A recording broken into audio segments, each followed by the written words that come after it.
সতী নারী যদি নিশ্চিত হয় তার ইজ্জত হারাবে, তাহলে কি আত্মহত্যা করা উচিত হবে? আপনি নিশ্চিত কেমনে হবেন?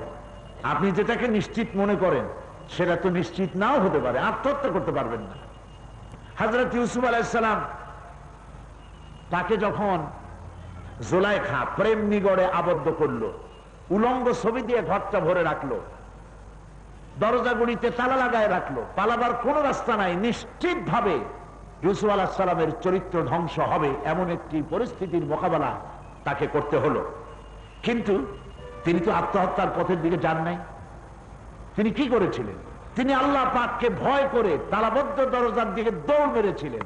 আর আল্লাহ পাক তার ভয় দেখে, আল্লাহর আযাবের ভয়, আল্লাহ দেখতেছেন এই ভয় করে যখন দৌড় দিয়েছিলেন, তালাবদ্ধ দরজা আল্লাহ পাক তার জন্য খুলে দিয়েছিলেন। সুতরাং এমনটি যদি কারো জীবনে ঘটে, সতীত্ব বিনষ্ট হবে, চিৎকার দিন, সমস্ত শক্তি দিয়ে চিৎকার দিন, জীবনের ঝুঁকি নিয়ে ঝাঁপিয়ে পড়ুন, আঘাত হানুন। আল্লাহ পাক হতে পারে এর দ্বারা আপনাকে হেফাজতের কোনো না কোনো রাস্তা বের করে দিবেন। আল্লাহ যেন আমাদের মা বোনদেরকে এই ধরনের জানোয়ার এবং পশুদের হাত থেকে আল্লাহ যেন আমাদের মা বোনদেরকে হেফাজত করেন। আমরা সবাই বলি আমিন।